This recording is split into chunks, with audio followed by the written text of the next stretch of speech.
कृषि बिल के खिलाफ पिछले कई दिनों से किसान देश भर में आंदोलन कर रहे हैं और सरकार से लगातार ये मांग कर रहे हैं कि इस बिल को सरकार वापस ले और जो उनकी एमएसपी की गारंटी है उसकी सुरक्षा मुहैया कराए। लेकिन सरकार किसानों की बात को मानने के लिए तैयार नहीं है। लगातार प्रदर्शन तेज़ होते जा रहा है। किसानों के साथ कांग्रेस के पूर्व सदस्य राहुल गांधी ने बातचीत की और उनके ज़रिए से किसानों के हाल को जाना कि किसान इस बिल को लेकर क्या विचार रखते हैं, क्या सोचते हैं, क्योंकि किसान इस देश की रीढ़ की हड्डी हैं। अगर किसान के ख़िलाफ़ कोई कानून लाया गया तो सरकार को किसान से पहले बात करनी चाहिए थी, उनसे बातें करनी चाहिए थी, लेकिन सरकार ने ऐसा नहीं किया और आज पूरे देश में किसान आंदोलन कर रहे हैं इस कृषि बिल के ख़िलाफ़। राहुल गांधी की बात आइए सुनते हैं कि उन्होंने किसानों के साथ क्या बात की और किसानों ने इस बिल को लेकर क्या कहा। देश भर की तमाम पार्टियां किसानों के इस आंदोलन में उनके साथ साथ खड़ी हैं। राहुल गांधी की बात अहम नहीं, लेकिन हम आपको सुनाना चाहते हैं कि किसानों ने इस बिल को लेकर क्या कहा। समझना चाहता हूं कि आपको इन कानूनों से क्या नुकसान होगा। नमस्कार। नमस्कार भैया। थोड़ा बताइए भैया, आपको क्या लगता है इन कानूनों के बारे में? कानून बिल्कुल अंधा कानून है सर। यहाँ गरीब का शोषण हो रहा है, किसान का शोषण हो रहा है सर। किसान भूखे मरेगा, आप सुसाइड करने पे, आत्महत्या करने पे मजबूर हो रहा है सर। आपको ये डर क्यों लग रहा है कि एमएसपी जाएगी? नहीं सर, ये सब जुमलेबाजी है सर। इनकी बात में कोई दम नहीं है, कोई सच्चाई नहीं। ये किसानों से, छोटे किसान हो या बड़े हो, सबसे धोखा कर रहे हैं। बहुत बुरा, मतलब हमारे साथ तो ये अत्याचार हो रहा है कि हमें किसान को कुछ नहीं बचेगा किसी हालत में भी। अगर इन्होंने ये सिर्फ एक गारंटी दे दो एमएसपी की, अगर कोई कम रेट पर कोई खरीदेगा, कोई एजेंसी या कोई किसान या कोई किसी किस्म की जो है ये प्राइवेट कंपनी, तो उनको दंडनीय अपराध माना जाए। एमएसपी से कम तो कोई किसी किस्म की खरीद होनी ही नहीं चाहिए। ये कानून में एक ऐसा प्रावधान कर दिया है इन्होंने कि एमएसपी के रेट में कोई माल खरीदने का कोई विरोध नहीं रहेगा।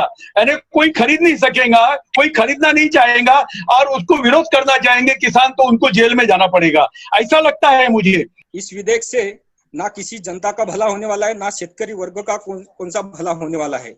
इस विधेयक से सिर्फ कंपनियों और अंबानी अदानी जैसे लोगों का ही भला होने वाला है। जो भी हम उत्पादन जैसे एक आधी कंपनी ने लेके गए तो हम उन्होंने पैसा नहीं दिया तो हम उनके रिलायंस वाले के घर पे जाके रो नहीं सकते। वो तो हमको डंडे मार के ही खिदाड़ेंगे वहां से। हमको कुछ पैसे वाला नहीं दिए समझ लो, हम तो डूब गए ना, मर गए ना, फिर क्या खाने वाले, क्या करने वाले।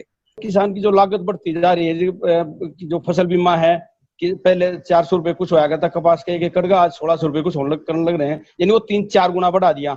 सबसे खराब क्या लगता है इन 3 कानून में से? सबसे खराब तो ये है जी, ये जो 3 अध्यादेश है किसान को खत्म करने के लिए बनाए गए हैं जी। इस अध्यादेश से किसान को फायदा होना है तो ये एमएसपी के लिए कानून क्यों नहीं बनाते जी? डेली टीवी पे बोलते हैं और कुछ करते हैं तो उसके लिए कानून क्यों नहीं बनाते भी? अगर एमएसपी से कम लेगा उसको हम जेल में डालेंगे, क्यों नहीं करे ऐसा ये? कल अडानी अंबानी हराएंगे, वो खरीदेंगे नहीं, वो तो बीच में दलाल भेजेंगे। किसान का अगर कोई भी फसल जाएगी तो 200, 400, 500 रुपए जाएगी जी। अडानी डायरेक्ट तो किसान के पास आएगा नहीं, वो बीच में दलाल छोड़ देगा। आज किसान का जो काम है आड़ती के थ्रू चला रहा है अपना काम, उनको ये दलाल बोलते हैं। दलाल तो अब आ जाएंगे कारपोरेट जगत के हाथों जब इसको बेचा जाएगा। 1840 में ईस्ट इंडिया कंपनी थी, वो इंग्लैंड से भाव निकलती थी कपास का और पूरे वर्ल्ड में वो भाव में कपास किया जाता था। तार से बंबई आता था, बंबई से यवतमाल आता था और यवतमाल से सब व्यापारी वही भाव में माल खरीदते थे, लेकिन दूसरे के तार बाद में मिलते थे, इन व्यापारियों के तार पहले मिल जाते थे। ऐसा ईस्ट इंडिया कंपनी का कारोबार था, उसी टाइप का कारोबार आज आने की गुंजाइश लग रही है। 100% वैसे ही होगा। कारपोरेट जगत के लोगों को माल सस्ता लेने के लिए प्रोविजन रहेगी और वो जब अपना माल खरीदेंगे किसानों का तो वो ग्राहकों को 4 दुप्पट टिप्पट 3 गुना 4 गुना भाव में बेचेंगे। उसलिए ग्राहकों की भी लूट होगी, किसानों की भी लूट होगी और किसानों को प्रॉपर भाव न मिलने से आत्महत्या काफी बढ़ेगी किसानों की। आपका कहना है कि पहले ईस्ट इंडिया कंपनी थी, हाँ, अब वेस्ट इंडिया कंपनी आई है। हाँ, West India company corporate company आ जाएगी। जो हमारा जो देश का पोशिंदा है, हमारा देश खेती प्रधान बोलते हैं, लेकिन अभी ये कंपनी प्रधान देश होने वाला है। और जो प्रधानमंत्री कह रहे हैं कि एमएसपी रहेगी, उसको नहीं बदला जाएगा, उस बात को आप मानते नहीं हो या क्या विचार है आपका? नहीं सर, उनको तो हम मानते ही नहीं हैं, क्योंकि आज वो क्या बोलेंगे, कल क्या बोलेंगे। क्योंकि अभी आज मैंने पेपर में पढ़ा, जो कामगारों के लिए एक विधेयक था, कायदा था, उसको कंपनी को उन्होंने टर्नओवर कर दिया। क्योंकि अभी वो जो कंपनी में जो कामगार रहने वाले थे, उनके जो लिए नियम था, उनका नियम हटा के वो कंपनी के हाथों में दे दिया, और कंपनी कभी भी उनको निकाल सकती है, ऐसा कायदा बना दिया। मैं भी घबराया था मरने की डर से, लेकिन कोरोना से भी ज्यादा डर अब इस कानून का मुझे लग रहा है कि अगर मेरी जमीन मेरी अगली पीढ़ी के नाम से अगर नहीं रहेगी। देखिए, कोई भी कंपनी या कोई भी व्यापारी अपने फायदे के लिए, मुनाफे के लिए धंधा करता है, ये सरकार नहीं है। सरकार जो ज्यादा कमाता है उसके पास से 2 पैसे लेकर गरीबों में बांटता है, गरीबों को सहूलियत देता है। ये अमीरों की पार्टी है और अमीरों की पार्टी ही रहेगी। ये छोटे किसानों, छोटे लोगों के बारे में कुछ नहीं सोचेगी। इस अध्यादेश से तो किसान को खत्म करने के ऊपर तुलना दिए, किसान को, मजदूर को, व्यापारी को, सारे खत्म हो जाएंगे जिससे तो। और करेंगे क्या अगर ये खत्म हो जाएंगे? कहाँ जाएंगे? ये बर्बाद करेंगे, जिसको कारपोरेट के हाथों बेच देंगे सारे सिस्टम को। सारा अंबानी अडानी हार के हाथ में दे देंगे सारे सिस्टम को। हाँ, मजदूरी कराओगे जी फिर किसानों के पास। जो अंग्रेजों का जो राज था वो राज आ जाएगा जी वापिस। इस देश को बर्बाद कर देंगे जी। हर चीज का निजीकरण करने लग रहे हैं, हर चीज को बेचने लग रहे हैं। एयरपोर्ट है उनको बेच रहे हैं, रेलवे को बेच रहे हैं, बिजली को बेच रहे हैं, छोड़ नहीं रहे जी किसी चीज को। जो व्यापारी है कुछ हमको एडवांस पैसा कुछ काम पड़ता था तो लेते थे, अब पैसा भी देना बंद कर दिए कि हम धान नहीं लेंगे, गेहूं नहीं लेंगे, तो हम पैसा कैसे देंगे? भैया, इस सरकार में हम लोग बड़ी क्षुब्ध हैं। हम लोग चाहते हैं कि जो 2006 में जो बिल लागू हुआ था वो फिर से लागू हो, बिहार में लागू हो हम लोगों को बस। और जो अभी कानून जो कायदे बनाए इन्होंने, समझो पहले तो कानून कायदे ऐसे है कि बहुत काश्तकार के विरोध में है, और अभी ये दूसरे 3 कायदे आए समझाइए, तो इससे तो बहुत काश्तकार परेशान होने वाले। भट्टा परसौल में और उत्तर प्रदेश में देखा कि किसान के पास जो है, जो संगठित उद्योगपति हैं बड़े वाले, वो जमीन भी चाहते हैं, फसल भी चाहते हैं।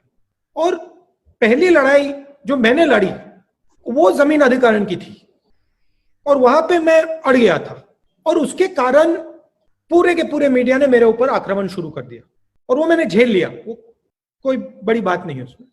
आपने जो कानून 11-12 में लाया था, भूमि अधिग्रहण कानून, वो कानून से आज किसानों को लाखों और कुछ लिखकर लोगों को करोड़ों रुपए मिले हैं।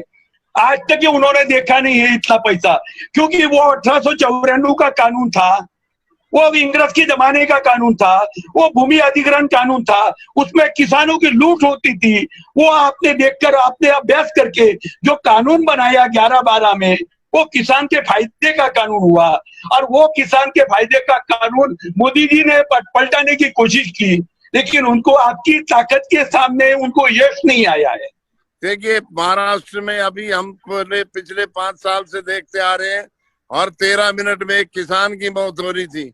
लेकिन अब जिस हालात में आज किसान हो जाएगा, उसकी हालात को बचाने के लिए मेरे को नहीं लग रहा कि कोई किसान को बचाएगा। आप लोग सब मेहनत करके और इस काम को उठा के और इस किसान को बचाने का कार्य करोगे, देश का बहुत भला होगा, किसान का तो भला होगा ही। जो पीछे पूर्व जो सरकारों ने काम करे थे, जो देश के किसान के लिए, मजदूर के लिए, व्यापारी के लिए, युवा के लिए, उस चीज को सबको वैसे अधिग्रहण करने लग रहे हैं। न तो देश के किसान के पास काम रहेगा, न युवाओं को रोजगार रहेगा जी। महात्मा गांधी जी ने 1917 में पंचारण बिहार से नील का आंदोलन शुरू किया था। उसके बाद में बारडोली का आंदोलन हुआ। सरदार पटेल जी का नाम लेने वाले लोगों को यह जानना चाहिए कि बारडोली का आंदोलन क्या था, नमक का आंदोलन क्या था। और उसके बाद में हमारे ही विदर्भ में बनने वाली कपास, जो चरखा जिस कपास की सूत पर चलता है, वो कपास का प्रतीक जो चरखा था गांधी जी का, वो चरखा आज हमारे आजादी के आंदोलन के परचम पे था। मैं पुनर्जन्म तो मानता नहीं हूं, लेकिन आज महात्मा गांधी अगर जिंदा होते तो इस कानून का विरोध करते। मैं आपसे निवेदन करता हूं कि इस कानून की तहकीकात होना चाहिए। उसमें कहा काले धन के खिलाफ लड़ाई है, झूठ था।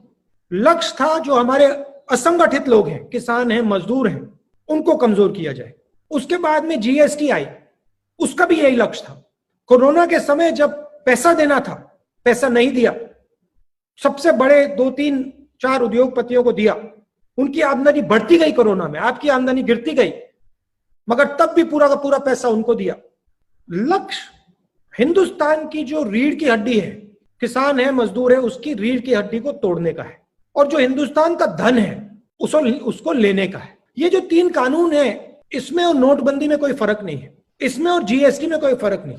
फर्क यह है कि ये सीधा आपके दिल में छुरा है। 3 बार आपके पैर में कुल्हाड़ी मारी, अब आपके दिल में छुरा मार दिया है। और ये मीडिया आपको बताएगा नहीं, ना अखबार में दिखेगा, ना टीवी में दिखेगा, ना सोशल मीडिया में दिखेगा। मगर मेरे दिमाग में बड़ी क्लैरिटी है, इसका विरोध करना ही पड़ेगा। किसानों के लिए नहीं, हिंदुस्तान के भविष्य के लिए। इन्होंने इस देश को खड़ा नहीं किया, ये अंग्रेजों के साथ खड़े थे, तो इनको समझ भी नहीं है।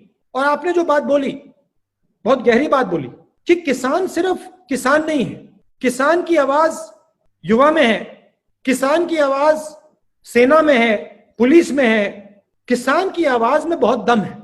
और इसी आवाज का प्रयोग करके हिंदुस्तान ने आजादी ली थी।